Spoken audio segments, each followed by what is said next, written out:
But let's start it off back to front and start off with Sunday Night Football.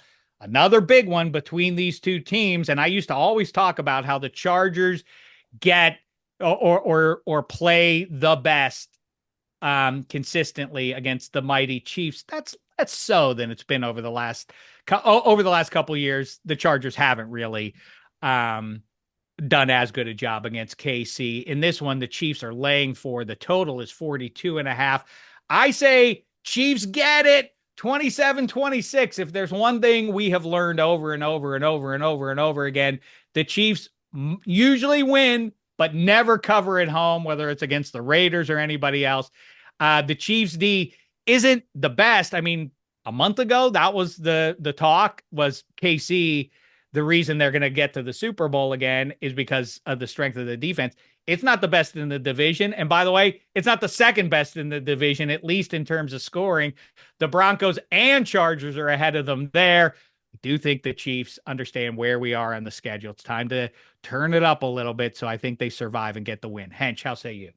I just thought of a fun promo. It's like a lucky fan gets to come out of the stands and run the route tree, run the entire tree, and see if they catch more balls than Quentin Johnson.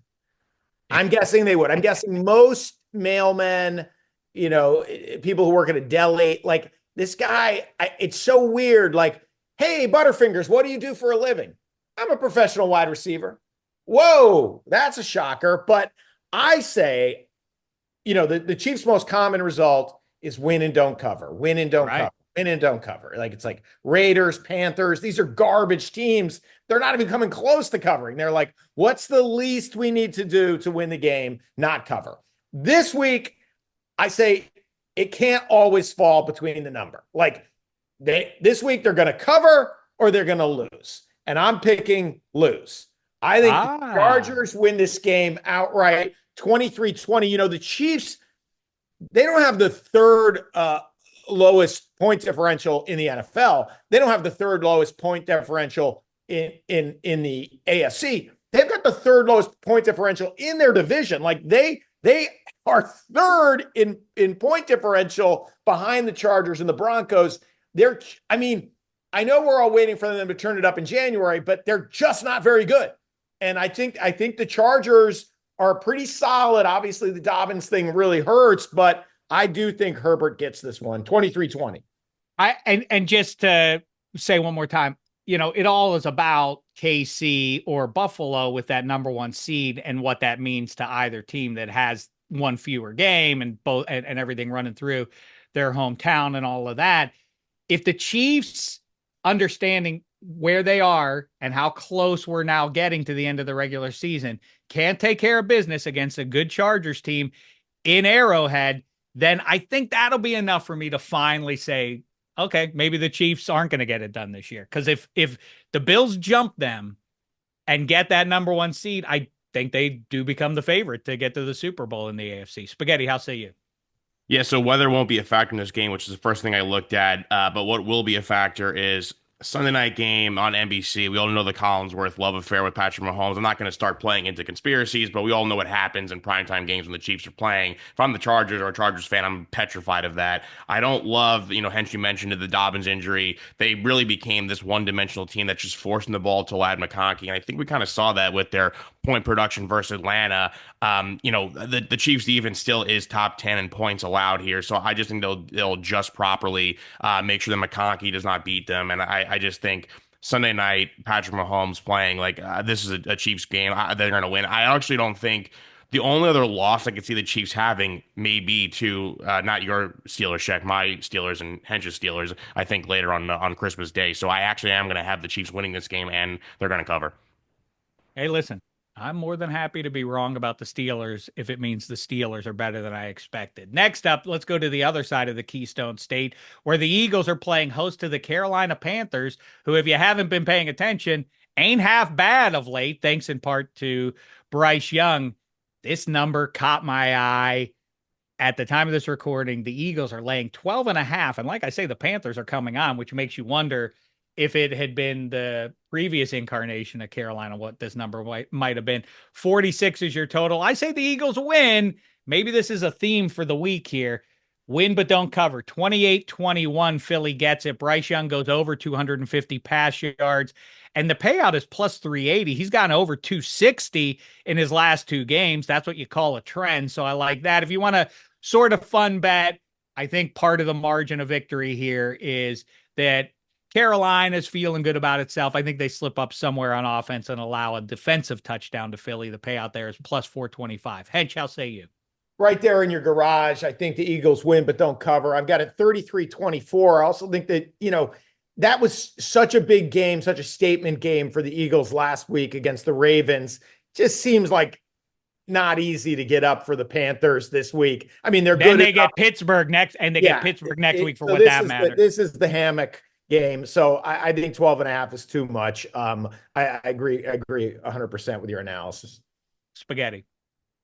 On my rundown sheet, I did highlight the Panthers. I was going to take the Panthers to cover this game. Obviously, I'm picking the Eagles to win. Let's get that out of the way. But I don't know why I felt the last second. I just feel like I was going to say a Bryce Young garbage time touchdown to keep it close, but I think this may be a spanking. I just think the Eagles right now are playing the best football this stretch right here. Saquon obviously now in the MVP conversation, and he's kind of leapfrogged Derrick Henry, who was having, I thought, the best season for a running back, but it's clearly Saquon now. The DBs of the Eagles are playing a lot better. I just think Bryce Young's had a nice stretch, but I still think he's still Bryce Young. He's still an undersized guy who, just had to get benched for a multitude of reasons. So I like the Eagles to win this game. I think they're going to win this game by 14 plus.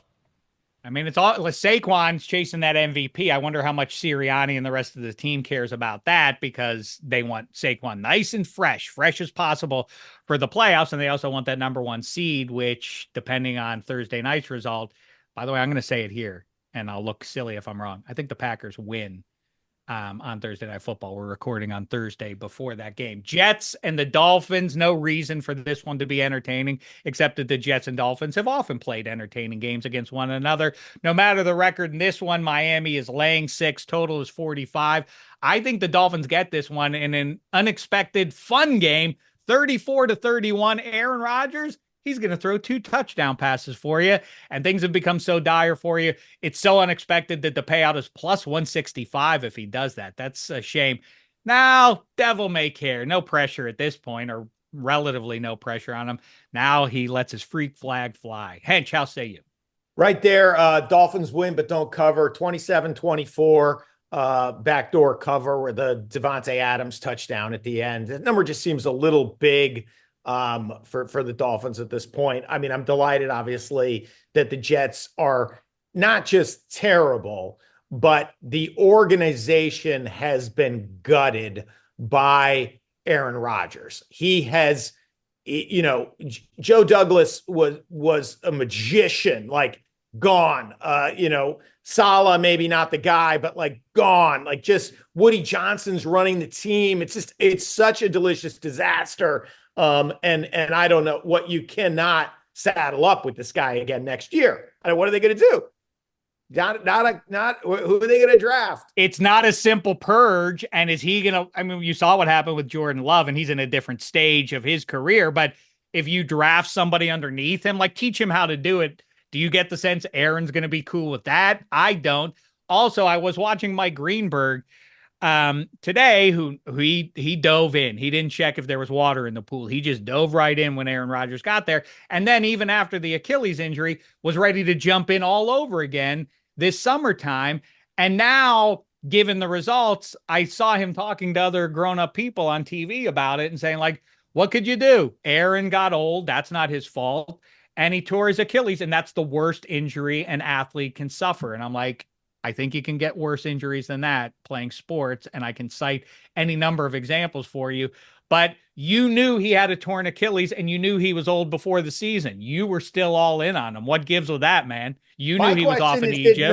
Did nobody see the flutter balls downfield against the Lions when the Packers had to win to get in pre-Achilles? Like, this is not coming back from Achilles. This is 3 years ago. Like, I don't know what voodoo was worked on so many football fans who watch faithfully and thought, like, yeah, this is going to work out. I mean, I hate to pat myself on the back. Oh, no, I don't. I love to pat myself on the back for being right.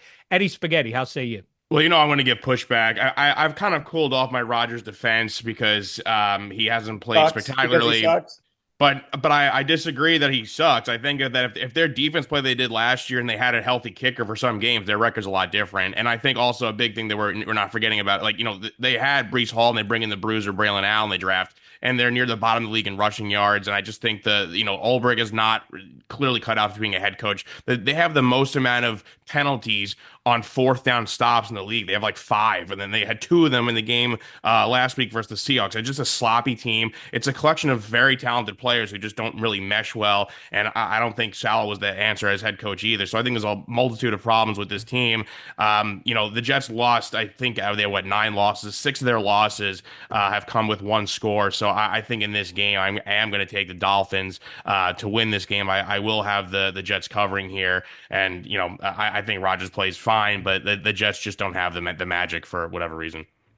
Well, I He's mean, 25th in QBR behind Anthony Richardson. He sucks. Like you talk he's about 19-8. That is not suitable for a Hall of Fame quarterback or otherwise. I don't care how old he is or what's. I mean, those are not difference making numbers in the positive. Another guy who you could hang that on, and he wears the number 8 too. It's the Kirk Cousins Bowl in one of the two Twin Cities, Atlanta and Minnesota. The Vikings laying 6. Total is 46. I was in on the Falcons for a long time. Count me out now. They still may win the division, but they're not going to wind up with the number 1 seed. It just has not. I thought it would settle in with Kirk. It just hasn't taken exactly. Kirk may not make it through this game if he gets off in the first half the way he played last week against the Chargers. You might finally see Penix here. I think the Vikings win. I think Atlanta, like I keep saying, understands they're a team with some talent. They understand where they are on the schedule. I think they show up and play a good game, but I think the Vikings win it 23-21. Hench, how say you? right there. We only really need one garage this week. I think I'm in the middle. Well, we're both in the middle the on all these Vikings picks win here. and don't cover. Obviously Cousins can't be as terrible as he was last week, or can he? If he is, we're going to see Michael Penix in the second quarter of this game, obviously. But I think if Cousins goes the route, I think he gets the late TD to London to cover. Interesting. Spaghetti, how say you? Yeah, I like this Vikings team a lot. I like them to win and cover. And talking about touchdown passes, Aaron Rodgers, a guy that he has more touchdown passes than is Kirk Cousins. I think Kirk Cousins is the last game we see him play or start for the Falcons, rather. Why? Because next week they have the Raiders, and then they have the Giants after that, then they have the Commanders, and they have the Panthers. So 3 out of 4 games, really nice matchups for a rookie quarterback in Michael Penix. So I think we're going to see a lot of Penix the next month or so. So say goodbye to Kirk Cousins. They're going to lose this game. Vikings win and cover. Super classy report here is that, or the deed is what's super classy, and I'm happy to report it here. Myles Garrett, as I understand it, is going to play in this game, despite the fact that it appeared he won the Super Bowl a couple of Thursday nights ago in the snow against the Steelers. Did you see the celebration for him? Did you see all his teammates pumping him up? Did you see the whole stadium? Man, that was a magical moment for one of the generation's great players as they finally got to hoist that Lombardi or get to win number 3 on the season. But Myles Garrett's going to play this one. This one is for him. The Steelers are laying 6.5 on the banks of the Three Rivers. Total is 44.5. Boy, the theme of this week is win, but don't cover. And I came real close to doing that with the Steelers, especially the way Jameis Winston is playing. He's putting up points now, and it's getting to be a pretty consistent thing since he's taken over there. 28-20, though. The Steelers win it. Njoku all season long has gotten a ton of targets. The outlier is that game against Pittsburgh. It was snowy, though. He dropped one in the end zone and all of that. Generally speaking, he is going to get, like clockwork, 7 targets over the course of 60 minutes. I say he goes over 42.5 receiving yards. I think Jaylen Warren is a bigger factor. Najee Harris, a lot of talk, and we talked about it with Mark Cabali on the show earlier this week. Did Najee poop himself during the game, or was he scared he was going to? Because I don't know if you saw the game, but you were over in the UK there, Hedge. Najee Harris early in the game was running real well, spinning around, whether he needed to spin around or not. between him and George Pickens, those two guys just jump like video game characters for no good reason in the middle of plays. Like I've never seen before. And they're 1 and 2 at doing it, and their teammates out there, they just like jump up in the air with the ball, and they're like, what are you doing, man? There's nobody near you. And then they spin around for no good reason. I don't get it. But anyway, Najee's doing that. And then all of a sudden he gets the ball in one play, and like all of a sudden just halfway through just starts going real slow. Like he felt something going in his belly. And you know that feeling when it happens, like, uh-oh, I better move real slow. Cause if it's like it's like in the Hurt Locker, like when you're doing the bomb, like, oh, no sudden movements, everybody. Let's go real slow. We don't want any explosions here. It turns out it had something to do with the pumpkin spice cake Pat Fryermuth's girlfriend made. I don't know. But anyway, Kabali told us Najee's banged up. I think that means Jaylen Warren, who's getting back to full health, benefits. Combined 55.5 rushing and receiving yards. He'll go over that 55.5. Hench, how say you? Well, it's funny you mentioned like jumping for no reason. Pickens has the 2 most insane plays this year of there's no way you can get out of bounds. There's no way you can make this not a catch. Like where he caught a ball so far from the sideline, you're like, if the point of the sport was like to get a foot out of bounds, you get an extra 5 points if you get 1 foot in and 1 foot out. Like I don't like the one on the sideline against the Ravens and the one in the end zone against the Giants, like just insane jumping for no reason, stretching to get out of bounds for no reason. He doesn't do that this week. And you say it all year when you're talking about me and Spaghetti, our Steelers. Joey Porter Jr., Jerry Jeudy ain't doing what he did last week. I mean, I know that Surtain's the man, but like he wasn't on Jeudy a lot of the time. And I just think that's going to be Joey Porter Jr.'s assignment. And Jerry Judy's not going over 200 yards. He's not going over 150 yards. Steelers are going to win this game and cover. And I think Jameis spraying the ball into traffic, which obviously burned him last week, they're not putting up numbers against the Steelers this week. 27-10, go under Steelers. I searched several books looking for a Jameis 2-pick prop, and I couldn't find it. If you can find it, I like that one quite a bit, to your point there. Joey Porter Jr., though, depending on who the officials are on that given Sunday, determines a great deal about his performance, because he is always handsy. And if you have someone who's a very delicate official, eager to throw that yellow flag, it's going to be a bad day for Joey Porter. And it has been the last couple. Hopefully he turns it around. Spaghetti, how say you? Well, I want to give myself a pat on the back for last week saying that the Steelers are going to have their best offensive output. You did say that. And the Bengals are not a good team, and the Steelers looked fantastic on offense. Russell Wilson looked great. They're feeling themselves right now. This team is rushing for over 130 yards a game. I just don't think it's going to look like that very entertaining primetime game between the Broncos and the Browns. And I totally agree with what Hench is saying. I think JPJ is for sure going to lock down Jeudy, who's now skyrocketing to like the top 5 of like receiving yards in the NFL. That will not happen. And I think Jameis himself had a fair amount of time back there, and he was going through his progressions, and he was slinging it downfield. When you're playing TJ Watt and company, you're not going to have that kind of time. I think that'll be a lot of ball control offense from the Steelers, so the ball will be out of Jameis's hands, and I just think the Steelers are this is kind of like a revenge game, even though that one in the snow doesn't really matter to me that much, but I think the Steelers win this game at least by 2 scores. We'll talk about it in a week, I'm sure. I'll bellyache about it some more, but I withheld my belly aching in spring when they released the schedule, because I generally speaking, let's not overreact, football fans, to what's 6 months away. You don't know where these teams are going to be come December, if they're going to actually be as good as we expect. But now it's here. And on the other side of this Browns game, Steelers at 9 wins. They have to get to 10. They have to beat the Browns. And I know that seems a little bit histrionic to say the Steelers got to get this one.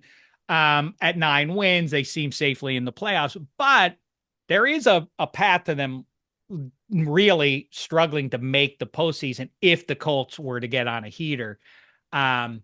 Because after this Browns game, in 10 days, 10 total days, they go at Philly, at Baltimore, KC. What in the hell? I mean, that 3-game stretch is a misery for all of time, but that it's over 10 days. I mean, what in hell is going on? Who This is signed off on embarrassing. this? Spaghetti, this is so embarrassing to listen to a guy panicking about our Steelers this way. Like, You're just right. You're right. relax. Like, all those games are going to be close. You're fine. Win one of those, and I'll feel right as rain. Next up, Seahawks against Hench's one-time team, the Arizona Cardinals, who are laying 2.5 in this one. Kind of borderline fishy, I guess. Total is 44.5. If you like chaos and or the Niners, you got to root for the Cards here because you don't want Seattle getting that far ahead of San Francisco. Like I say, I do think it's over for San Francisco because after the Bears this week, they get the Niners catch McVay off the bye. They still have to play Detroit. And if it even matters at that point, they still have Arizona. Arizona can continue the chaos of the NFC West with a victory against Geno and company. But I like Mike McDonald and what he's doing. I think that the Seahawks go in there and win this one 22-20. Hench, how say you? I agree. I think the Seahawks win. I got it 24-17. When they were struggling and treading water and they had all those injuries, you were saying when they get right, they're a nice team. And they're getting more and more right every week, it seems. And obviously crazy gut check last week with all the fumbles on special teams. They give up a special teams touchdown. They're down 21-7. It looks like it's gone sideways. They rally. The Jets don't score again. They win 26-21. And I think that continues this week, 24-17. And that doesn't eliminate the Cardinals, but it does push them down as their role early in the season gets deeper into the rear view. Spaghetti. I wouldn't even take the points. I would just take the Seahawks in the money line here. Geno Smith throwing for a lot of yards. It's a very potent passing attack there. And if the running game somehow does work in it, then they're pretty hard to stop. And I think there's a lot of really great playmakers on that team. Obviously, Big Cat Williams and Julian Love, former Giants. I've seen what they've done in person, and they're great players that the Giants let them go. And plus, they've done a really good job, too, through the draft, adding to that defense. So I just think the combination of what they're able to do, turn the ball over, and just Geno Smith looking pretty good. I like the Seahawks team a lot, and they're going to win this game. We'll give you a fantasy playoff pick here, but before we do that, let's wrap it up. Bears, Niners, a classic back in the 80s when Montana and Walsh would show down with Ditka in the 46 and Buddy Ryan and all of that. Niners now desperate to win, get a win against any team, Caleb or otherwise. Bears, new coach. Does that give them a little bump in for at least the first 60 minutes in the new regime? Total is 44. I say the Niners win this one 26-21. Does it matter? I already told you no, it doesn't. It's too late now. Hench, how say you? Was it 3 weeks ago Geno scrambles for the touchdown to beat the Niners, and then I was like, gosh, could the Niners miss the playoffs? And then I dialed up their schedule and I'm like, they're going to get housed in Green Bay and they're going to get housed in Buffalo. And they're not making the playoffs. When you look at it, you're like, and obviously they've had some more adversity with injuries. I just think, as I said, as I've been saying week to week, that when things go sideways and snowball like this, you just can't really convince yourself you're a dominant team. And I think these two teams are comparable. I don't think there's a big talent difference between the Niners and the Bears now. So I would take the Bears money line. Bears 23, Niners 21. You would. You say that like it's a hypothetical. It's available to you. Go bet it now, friend. Eddie Spaghetti, how say you? Yeah, law of averages. I mean, who's going to, when you lose 6 straight games like the Bears have, and I know the 49ers have lost 3 straight, but I just think the little jolt you get from a new coach moving on from Eberflus, who shouldn't have been head coach to start the season anyway. And I just think you look on the other side of the things with the Niners, obviously losing Ayuk earlier in the year, you finally get back CMC, and then CMC obviously is now going to probably be out for the rest of the season here. Deebo Samuel, he might as well be out for the season because he's really done nothing at all. I think this is a game where Caleb Williams has showed enough that he could create plays himself, and he has looked good in spurts. Obviously, he has some major mental blocks. I think that's just part of being a rookie. I think the Bears, this is the upset special. I think they're going to win this game at least maybe by a late second field goal. That would be kind of what they've been missing the last few games when they get their field goals blocked and lose it. So I think they'll win this game, last second field goal by a point. When Wow. Caleb What? calls timeout to send out the field goal unit, it'll be obvious that he was trying to get Eberflus fired. It's like, oh, now you know how to run the clock. Oh, that's interesting.